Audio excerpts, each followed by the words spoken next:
আসসালামু আলাইকুম। আশা করি সবাই ভালো আছেন। সবাইকে জানাই ঈদ মোবারক।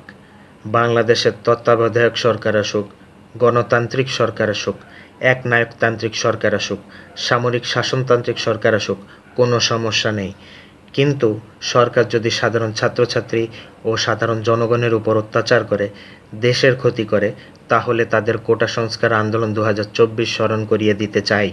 আমরা ছাত্রছাত্রীরা আন্দোলন করে স্বৈরাচারীদের ক্ষমতাচ্যুত করেছি ও নিজের দেশ ও জাতিকে রক্ষা করেছি। আমরা সাহসী, আমরা উদ্যমী, আমরা অপরাজেয়, আমরা বিজয়ী, আমরাই বাংলাদেশের ভবিষ্যৎ। আমরা বাংলাদেশের ছাত্ররা আপনাদের হুঁশিয়ার করতে চাই, সরকার গঠন করে একটু খালি চুদুরবুদুর করেছেন, তাহলে মনে রাখবেন আমরা ছাত্রছাত্রীরা আপনাকে ক্ষমতার আসন থেকে টেনে নামিয়ে ফেলে দেব। আর তার জন্য আমাদের বেশি সময় লাগবে না। দেশটা কারো বাপের না, দেশটা কারো স্বামীর না। বাংলাদেশ শিক্ষিত সমাজের, বাংলাদেশ ছাত্রছাত্রীদের, বাংলাদেশ উজ্জীবিত তারুণ্যের।